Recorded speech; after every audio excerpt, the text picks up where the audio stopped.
দুইবার স্বাধীন হলাম, কিন্তু সত্যিকার অর্থে আমরা স্বাধীনতার স্বাদটা পেলাম না। কেন পেলাম না? আমাদের মাটি কি উর্বর ছিল না? আমাদের জলসীমায় কি আল্লাহ সম্পদ দান করেননি? আমাদের মাটির নিচে কি আল্লাহ বিপুল পরিমাণ খনিজ সম্পদ রেখে দেননি? সমুদ্রের নিচে অকল্পনীয় সরকার সম্পদ কি আল্লাহ তাআলা আমাদেরকে দান করেননি? আল্লাহ তাআলা সব দান করেছেন। তাহলে এত সম্পদ থাকা সত্ত্বেও আমরা বিশ্বের বুকে মাথা উঁচু করে দাঁড়াতে পারলাম না কেন? সকল দলই যখন ক্ষমতার বাইরে থাকে তখন কেন এই কথা বলে যে আমরা জনগণ স্বাধীনতার সুফল ভোগ করতে পারিনি? অর্থাৎ ক্ষমতার বাইরে যখন একটা দল থাকে, সেই দলও কোনো দল এই বাংলাদেশ শাসন করেছে। একতার মাধ্যমে তারা স্বীকার করে নিয়েছে তারাও জনগণকে স্বাধীনতার সুফল এনে দিতে পারে নাই। বিপুল পরিমাণ রক্ত আর জীবন দিয়ে 24-এ যে পরিবর্তন এসেছে, মানুষ আশা করেছিল ফ্যাসিবাদ চিরদিনের জন্য বাংলার জমিন থেকে খতম হয়ে যাবে, বিদায় নেবে। আফসোসের বিষয়, ফ্যাসিবাদ বিদায় নেয় নাই। ফ্যাসিবাদীদের একটা অংশ বিদায় নিয়েছে, কিন্তু ফ্যাসিবাদ বাংলাদেশে রয়ে গিয়েছে। ফ্যাসিবাদীদের কিছু লক্ষণ আছে। 1 নম্বর লক্ষণ হচ্ছে দুর্নীতি, 2 নম্বর লক্ষণ হচ্ছে চাঁদাবাজি, 3 নম্বর লক্ষণ হচ্ছে দখলদারি, 4র্থ লক্ষণ হচ্ছে মা বোনদের ইজ্জত নিয়ে টানাটানি, 5ম লক্ষণ হচ্ছে দেশকে গায়ের জুড়ে অস্থির করার অশনি সংকেত। সকল লক্ষণ আজকে বিদ্যমান। 24-এর গণ আন্দোলনে ছাত্র, তরুণ, যুবক যুবতীরা নেতৃত্ব দিয়েছে। আমরা বরাবর তাদেরকে অভিনন্দন জানিয়েছি, আজও অভিনন্দন জানাই। তাদের নেতৃত্বে বাংলাদেশে শিশু থেকে বৃদ্ধ, নারী থেকে পুরুষ, সকল শ্রেণী পেশার মানুষ জীবন বাজি রেখে খোলা গুলি এবং আগুনের মুখে তারা লড়াই করেছিল এবং তারা বলেছিল যে আমরা কোনো স্বৈর শাসকের সামনে আর মাথা নত করব না। তারা বলেছিল আমরা একটা নতুন বাংলাদেশ চাই। তারা বলেছিল আমরা একটি দুর্নীতি দুঃশাসন মুক্ত মানবিক বাংলাদেশ চাই। আমাদের ছাত্র যুব সমাজের আকাঙ্ক্ষা ছিল আমরা একটা উন্নত শিক্ষা ব্যবস্থা চাই। শিক্ষা শেষে আমরা আমাদের হাতে কাজ চাই। এই কাজের মাধ্যমে আমরা দেশ গড়তে চাই। কিন্তু আমরা কি দেখতে পাচ্ছি? কেউ কেউ এই পরিবর্তনে খুশি নন। সম্ভবত কারণ এটা, পরিবর্তনটা আমার বা তাদের নেতৃত্বে হলো না কেন? নেতৃত্ব তো ভাই আমরা দিয়েছি। স্বৈরাচারের বিরুদ্ধে 15.5 বছর আমরা আন্দোলন করেছি, আমরা জীবন দিয়েছি, আমরা মামলা গোলাই নিয়ে জেলে ঢুকেছি, ঘর বাড়ি ছেড়ে এখানে সেখানে আমরা পালিয়ে বেরিয়েছি। অবশ্য বাংলাদেশ জামাতে ইসলামী দেশ ছেড়ে পালায় নাই। দেশের ভিতরেই আমরা মুহাজির ছিলাম, দেশের মাটিকে কামড়ে ধরেছিলাম, বুকে জড়িয়ে এখানেই ছিলাম, জেল বরণ করেছি, জীবন দিয়েছি, কিন্তু দেশ ছেড়ে আমরা পালাইনি। কারণ আমরা এই দেশকে, এই মাটিকে, এই মানুষকে আমরা ভালোবাসি। আমরা ভালোবাসার ঠিকানা ত্যাগ করতে পারি না। দেশের আপামর জনগণ পুরানা বস্তা পচা দুর্গন্ধময় সেই রাজনীতি আর চায় না। এই রাজনীতির আমূল পরিবর্তন চায়, সংস্কার চায়, নতুন বাংলাদেশ দেখতে চায়। নতুন বাংলাদেশ পুরাতন ফর্মুলায় আর চলবে না ইনশাআল্লাহ। নতুন বাংলাদেশ চলবে নতুন ফর্মুলায়। সেই নতুন ফর্মুলাটা কি? সেই ফর্মুলা হচ্ছে আগামীতে জনগণ আর কোনো দলের পক্ষপাত দুষ্ট কোনো সরকার দেখতে চায় না। জনগণ দেখতে চায় জনগণের সরকার। যেই সরকার, সরকারের প্রত্যেকটি নিয়োজিত ব্যক্তি নিজের জন্য চিন্তা করার আগে জনগণের স্বার্থ নিয়ে ভাববে। জনগণের স্বার্থ জনগণের হাতে তুলে দেওয়ার পরে জনগণের অংশ হিসাবে সেও তার অংশ ভোগ করবে। যেই সরকার জনগণের ভাগ্যের পরিবর্তনের কথা বলে জনগণের সাথে প্রতারণা করে নিজের ভাগ্যের পরিবর্তন করবে না। যেই সরকার দুর্নীতিতে জড়াবে না, যেই সরকারের মদতপুষ্ট হয়ে কেউ চাঁদাবাজি করার দুঃসাহস দেখাবে না, যেই সরকারের সময় সমাজের সর্বক্ষেত্রে ন্যায় বিচার প্রতিষ্ঠিত হবে, নারী পুরুষ সকলেই সম্মানের সাথে শান্তিতে এই সমাজে বসবাস করে উন্নয়নের গর্বিত অংশীদার হবে, ভূমিকা রাখবে। পুরুষরাও রাখবে, নারীরাও রাখবে, নিরাপত্তা এবং সম্মানের সাথে রাখবে। এই নতুন ব্যবস্থাপনা বাংলাদেশের জনগণ দেখার জন্য মুখিয়ে আছে। আগামী ফেব্রুয়ারিতে রোজার পূর্বে যে নির্বাচন ইনশাআল্লাহ অনুষ্ঠিত হবে, সেই নির্বাচনে জনগণ যাদের কর্মসূচি সমর্থন করে, যাদের বক্তব্যে আস্থা রেখে তাদেরকে বাছাই করে নেবে, আমরা তাদেরকে অভিনন্দন জানানোর জন্য এখন থেকে প্রস্তুতি নিচ্ছি। যদি আমাদের দলকে জনগণ বেছে নেয়, আমরা সকল রাজনৈতিক দল এবং শক্তিকে আহ্বান জানাবো, আপনারাও আমাদেরকে সমর্থন দিবেন, অভিনন্দন জানাবেন এবং আপনাদেরকে সাথে নিয়েই আমরা দেশ গড়ব ইনশাআল্লাহ। কেউ কেউ ইতিমধ্যে বলেছেন তারা ফ্যাসিবাদ বিরোধী সকল দলকে সাথে নিয়ে যদি তারা নির্বাচিত হন তাহলে সরকার গড়বেন ইল্লা জামাতে ইসলামী, জামাতে ইসলামী ছাড়া। আমরা তাদেরকে বিনয়ের সাথে বলবো, জনগণ যদি মহান আল্লাহর ইচ্ছায় আমাদেরকে নির্বাচিত করে ইনশাআল্লাহ আমরা আপনাদেরকেও বাদ দিব না, সবাইকে সাথে নিয়ে আমরা দেশ গড়ব ইনশাআল্লাহ। আমরা বিভক্ত জাতি আর দেখতে চাই না। জাতিকে যারা বিভক্ত করে তারা জাতির দুশ্মন। আমরা ওই দুশ্মনের রাজনীতির চাষ আর বাংলাতে না। কিছু লোক প্রপাগান্ডা ছড়ায়, জামাতে ইসলামী তো কোনোদিন সরকার চালায় নাই। এখন এই সংকটময় মুহূর্তে যদি জনগণ জামাতকে ভোট দিয়ে সরকার গঠনের সুযোগ দেয় তাহলে তাদের তো অভিজ্ঞতা নাই, তারা দেশ চালাবে কেমনে? হ্যাঁ, আমরা স্বীকার করি আমাদের অভিজ্ঞতা নাই। কোন অভিজ্ঞতা নাই জানেন? জনগণের সম্পদ চুরি করার অভিজ্ঞতা আমাদের নেই। দলীয় কর্মীদেরকে দিয়ে চাঁদাবাজি করার অভিজ্ঞতা আমাদের নেই। শিক্ষা প্রতিষ্ঠানগুলোতে গণরুম কায়েম করে টর্চার সেল গঠনের অভিজ্ঞতা আমাদের নেই। সর্বপর্যায়ে মাথা থেকে পায়ের পাতা দুর্নীতি করার অভিজ্ঞতা আমাদের নেই।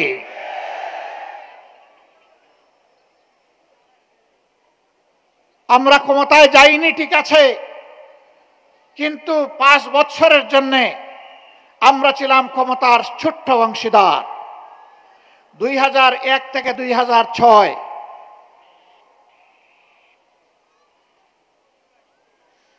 সেই সময় সরকারের স্টিয়ারিং যাদের হাতে ছিল তারা দেশকে সুশাসন দিতে ব্যর্থ হয়েছিলেন। সেই সময় দেশ 4 বার দুর্নীতিতে বিশ্ব চ্যাম্পিয়ন হয়েছিল, কিন্তু মাহবুদের অশেষ মেহেরবানি বাংলাদেশ জামাতে ইসলামীর সেই সময়কার সম্মানিত আমিরে জামাত, সেক্রেটারি জেনারেল এই দুইজন মন্ত্রী ছিলেন, 3টা মন্ত্রণালয়ে তারা সেবা দান করেছেন জনগণকে। তাদের শাসনামল শেষে অনুবীক্ষণ যন্ত্র দিয়ে, টেলিস্কোপ দিয়ে তাদের কোনো দুর্নীতি স্বজনপ্রীতি ছিল কিনা তা আবিষ্কার করার জন্যে বিভিন্ন মহল ঝাঁপিয়ে পড়েছিল। আলহামদুলিল্লাহ, দুর্নীতি একটা সর্ষে দানাও তারা আবিষ্কার করেনি। এই দুই মন্ত্রীর 4টা হাতের 20টা আঙ্গুল আল্লাহ তাআলা সম্পূর্ণভাবে পরিচ্ছন্ন রেখেছিলেন। তারা প্রমাণ করেছেন এই দুইটার সাথে আরো 10টা মন্ত্রণালয় যদি জামাতে ইসলামীর লোকেরা পরিচালনার সেবা দেওয়ার সুযোগ পেতেন, তাহলে 12টা মন্ত্রণালয় একই ধরনের পরিচালিত হতো, জনগণ উপকৃত হতো। তাদের এই সাফল্য দেখে যারা দুর্নীতিবাজ, যারা এই দেশের কল্যাণ চায় না, তারা শঙ্কিত হয়ে পড়েছিল।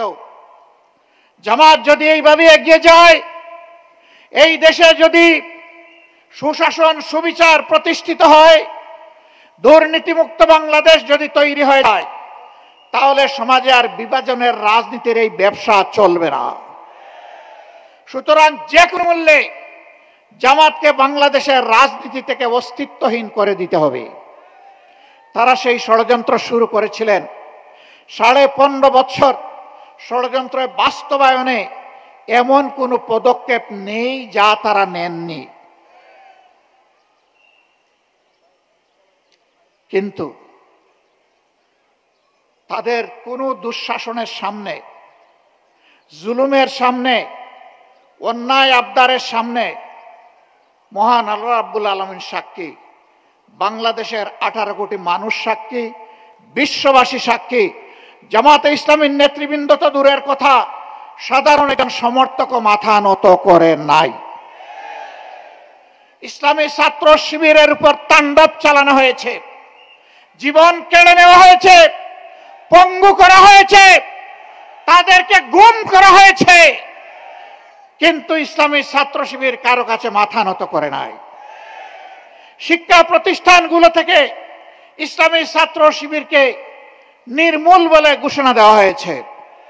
হ্যাঁ, মুখে মুখে যে ঘোষণা তারা দিয়েছিল, ছাত্র সমাজের বুকে বুকে তার ভিন্ন কিছু তৈরি হয়েছিল, যার প্রমাণ এই 5 আগস্টের বিপ্লব সাধিত হওয়ার পরে ইতিমধ্যে ঢাকা বিশ্ববিদ্যালয় সহ বাংলাদেশের 4টি বিশ্ববিদ্যালয়ে ছাত্র সংসদ নির্বাচন অনুষ্ঠিত হয়েছে।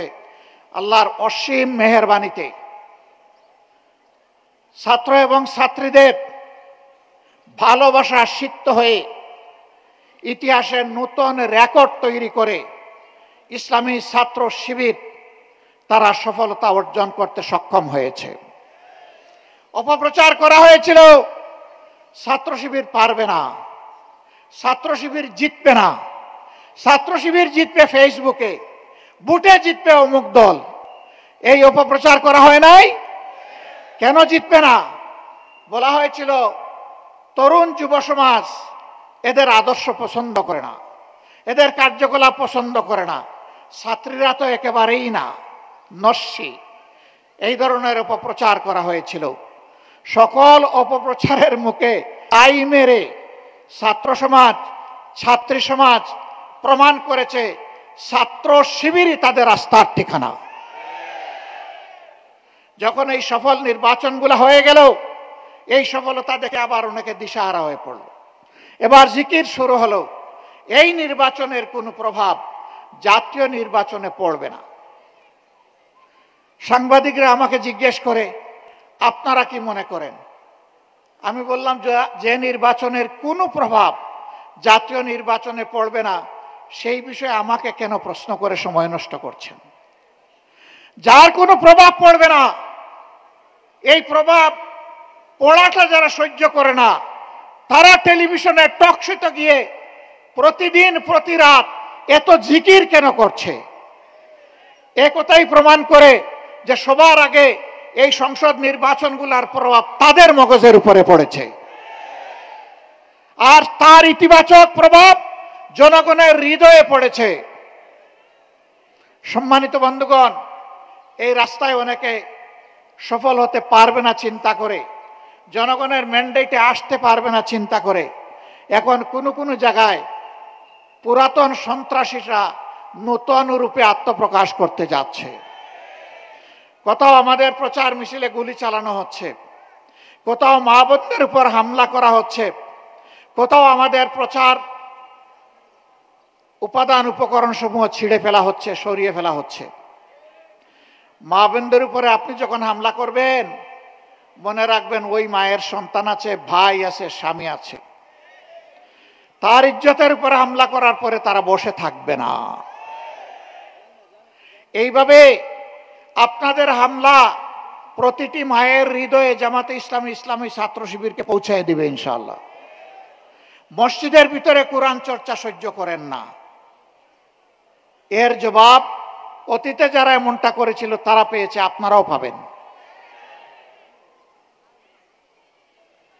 পোস্টার ছিঁড়ে ফেলতেছেন, বিলবোর্ড উদাও করে দিচ্ছেন, লাভ হবে না। আপনি গাছের পোস্টার, লাইট পোস্টের পোস্টার, দেয়ালের পোস্টার, সুতোয় টানানো পোস্টার আপনি ছিঁড়তে পারবেন, কিন্তু জনগণের হৃদয়ে ভালোবাসার যে পোস্টার লেগে গিয়েছে সেই পোস্টার আপনারা ছিঁড়তে পারবেন না।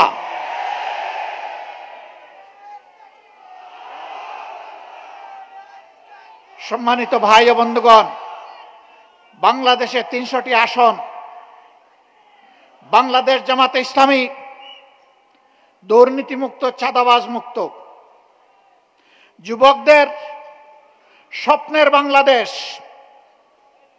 এই প্রজন্মকে উপহার দেওয়ার জন্য মহান আল্লাহর উপর ভরসা করে শপথ করেছে। আমাদের এই যাত্রা থামবে না। আমরা সরকারে গেলাম কি গেলাম না এটি বড় বিষয় নয়, আমরা জনগণের প্রয়োজনে পাশে আজ থাকতে পারলাম কি পারলাম না এটাই বিষয়।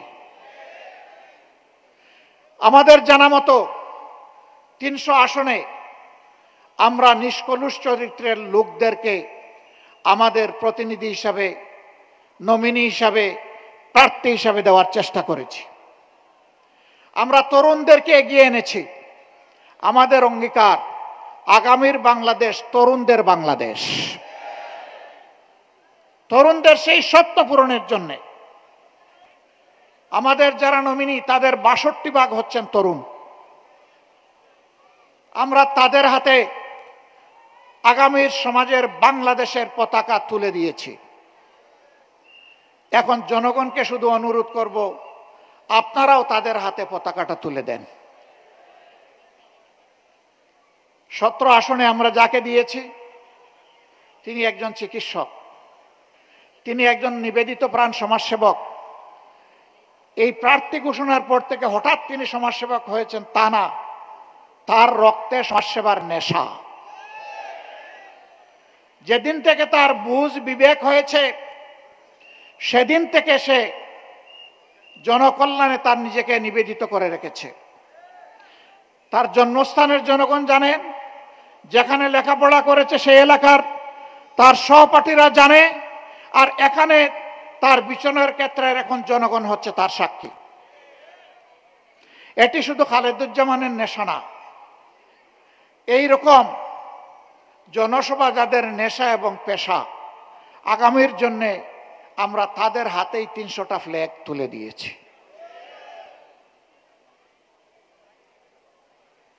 আমরা বিশ্বাস করি বাংলাদেশের শান্তিপ্রিয় জনগণ, আমাদের মা বোনেরা, তারা চান তাদের শিশুটি জন্ম নেওয়ার পরে তার প্রত্যেকটি অধিকার যেই সমাজ, যেই সরকার দিতে পারবে, তারা ওই সমাজ এবং ওই সরকারের জন্যই তারা অপেক্ষায় আছেন। তার শিশুর স্বাস্থ্যসেবা, তার শিশুর বেড়ে ওঠার জন্য উপযুক্ত শিক্ষা, তার শিশুর জন্য নিরাপদ রাস্তা, তার শিশুর জন্য নিরাপদ শিক্ষা প্রতিষ্ঠান, এবং এরপরে শিশুর যখন ছাত্র শেষ হবে তখন তার শিশুর হাতে দেশ গড়ার কারিগরের চাবি তার শিশুর হাতে সমাজ যেন তুলে দেয়। আমরা কথা দিচ্ছি আমাদের পরিকল্পনা এভাবেই আগাবে ইনশাআল্লাহ। মাদের জন্য ভয়ভীতি দেখানো হচ্ছে। জামাতে ইসলামী ক্ষমতায় গেলে ওনারা ঘরের বাইরে কর্মক্ষেত্রে আর প্রবেশ করতে পারবেন না। আমি নিজে তার সাক্ষী। আমাকে আল্লাহ তাআলা একজন স্ত্রী দিয়েছেন, তিনি একজন চিকিৎসক ছিলেন, তিনি রোগীদেরকে সেবা দিয়েছেন। আমার দুটি মেয়ে, তারাও চিকিৎসক, তারাও তাদের সাধ্য অনুযায়ী সেবা দিয়েছে, দিবে। একটি ছেলে, সেও চিকিৎসক, সেও চেষ্টা করছে তার জায়গা থেকে মানুষকে সেবা দেওয়ার। আল্লাহ তাআলা আমাকে একটি মেডিকেল কলেজ এবং হাসপাতাল গড়ে তোলার সুযোগ দিয়েছিলেন। সেখানে যেমন নারীরা কাজ করে তেমন পুরুষেরা কাজ করে, যদিও সেই শিক্ষা প্রতিষ্ঠানটা কেবলমাত্র ছাত্রীদের জন্য ডেজিগনেটেড। আলহামদুলিল্লাহ, ওই শিক্ষা প্রতিষ্ঠানে, ওই হাসপাতালে যারা কাজ করে আমি গর্বিত। তারা অনেকে সরকারি চাকরি পেয়ে এখান থেকে একবার চলে গেছে, 4 মাস 1 বছর কাজ করার পরে আবার ফিরে এসেছে। বলে, স্যার আমার চাকরিটাকে ফিরে পাবো? কেন? তুমি তো সরকারি চাকরিতে গিয়েছো, বেটার অপশনে গিয়েছো। মানুষ সরকারি চাকরির জন্য পায়ের জুতা ক্ষয় করে ফেলে, তুমি সেই চাকরি পেয়ে আবার এখানে ফিরে আসবা কেন? কয়, স্যার ওখানে চাকরি আছে, পদ আছে, চেয়ার আছে, ওখানে সম্মান নাই স্যার, আমি সম্মানের জন্য ফিরে আসতে চাই। আমরা আমাদের কর্মচারীদেরকে কর্মচারী হিসাবে দেখি না, আমরা এই প্রতিষ্ঠানের অংশীদার হিসাবে দেখি। তারাও মানুষ, কোনো সময় ভুল করত। আল্লাহর কসম, আমি কখনো একজন পুরুষ কর্মচারীকে আরেকজন মানুষের সামনে কখনো বিচার করি নাই, শাসন করি নাই। একা এনে দরদের সাথে মাথায় হাত দিয়ে কথা বলেছি, তুমি আমার ভাই, তুমি আমার সন্তান তুল্য, তোমাকে এভাবেই দেখতে চাই। এই কাজটা পছন্দ হয় নাই, আশা করি তুমি সংশোধন করে নেবা। স্বীকার করে, কাঁদে, ওয়াদা করে। দ্বিতীয়বার তাকে আমার আর শাসনের প্রয়োজন হয় নাই, আলহামদুলিল্লাহ। আর মহিলা হলে তার সাথে আরেকজন মহিলা রাখতাম এবং তাকে আগে ওয়াদা করাইতাম, এখানে যা বলা হবে তার কিছুই বাইরে প্রকাশ করা যাবে না। যদি তুমি প্রকাশ করো, তোমার এই ঠিকানা থাকবে না, এই ঠিকানা থেকে তুমি আউট হয়ে যাবে। ওই মাটাকে, মেয়েটাকে, বোনটাকে একইভাবে দরদ দিয়ে কথা বলতাম। আলহামদুলিল্লাহ, দ্বিতীয়বার আমার শাসনের প্রয়োজন হয়নি। আমি গর্ববোধ করি যে এরা মনে করে এটা তাদের প্রতিষ্ঠান, এটা মনে করে না যে এখানে তারা চাকরি করে।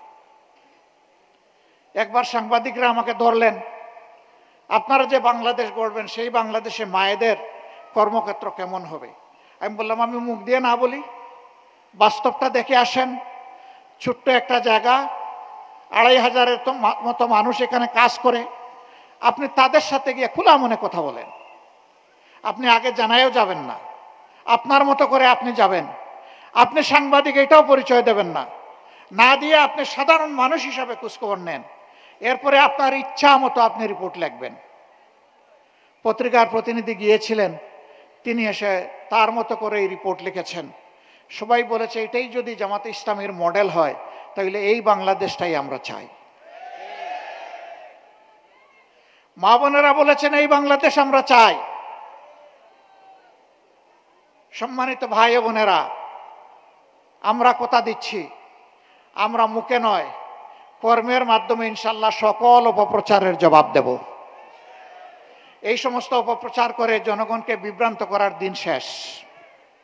কেউ যেন আমরা না ভাবি যে আমি অন্যের চাইতে বেশি জ্ঞানী এবং চালাক। সবাইকে মনে করতে হবে আমার চেয়ে বাকি সব লোক জ্ঞানী এবং চালাক। চালাকি যিনি করবেন দরা তিনি খেয়ে যাবেন, তিনি পালাতে পারবেন না, জনগণের জালে বন্দী হয়ে যাবেন। আমরা আপনাদের কাছে খোলামেলা আহ্বান জানাতে চাই, আমরা মুখে যা বলি তার যদি বিপরীত আপনারা কিছু আমাদের মাঝে পান, আমাদেরকে সংশোধন করার জন্য পরামর্শ দেবেন। যদি আপনার পরামর্শ দেখেন যে কাজে লাগে নাই, আমাদেরকে ত্যাগ করবেন এবং ঘৃণা করবেন। আর যদি দেখেন আমাদের মধ্যে ভালো কিছু আছে এবং ভুল করলে আপনাদের পরামর্শ আমরা গ্রহণ করি, আমরা অবশ্যই আপনাদের ভালোবাসা পাওয়ার দাবিদার। কারণ আমরা বিশ্বাস করি জনগণ আমাদের চাইতে এই দেশকে কম ভালোবাসে না। এর প্রমাণ বাংলাদেশের জনগণ ইতিমধ্যে দিয়ে ফেলেছে। 5 আগস্ট পরিবর্তন হওয়ার পর 6, 7, 8 বাংলাদেশে কোনো সরকার ছিল না। আমি ঠিক বললাম না বেঠিক বললাম? কিন্তু আলহামদুলিল্লাহ বাংলাদেশের জনগণ প্রত্যেকে জিম্মাদার হয়ে দায়িত্ব নিয়ে অপরের জান, মাল এবং ইজ্জতের পাহারাদারি করেছে।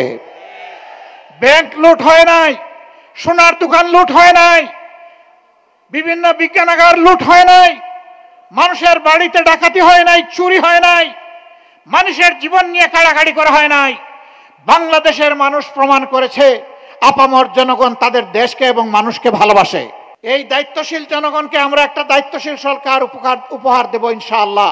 এই সরকার পরিচালনা করতে গিয়ে দেশি বিদেশি কোনো শক্তির লাল চক্ষুকে আমরা পাত্তাই দেব না। আমাদের সরকার পরিচালনাটি আল্লাহর ইচ্ছায়, জনগণের ভালোবাসায় আমরা সেই সুযোগ পাই। সরকার পরিচালনার ভিত্তি হবে আল্লাহকে ভয় করা, প্রকাশ্যে এবং গোপনে। আল্লাহকে যারা ভয় করবে, জনগণের সমস্ত আমানত তাদের কাছে নিরাপদ। জনগণকে তাদের অধিকার চেয়ে নিতে হবে না, সরকার বাধ্য থাকবে জনগণের অধিকার তাদের ঘরে পৌঁছে দিতে। এই ইতিহাস নতুন করে আমাদের রচনা করা লাগবে না। এটি আমাদের গর্বিত ইতিহাস, এটি আমাদের মদিনা কেন্দ্রিক শাসনের ইতিহাস। আমরা দল ধর্ম নির্বিশেষে সকল মানুষের জন্য সেই ইতিহাস রচনা করতে চাই।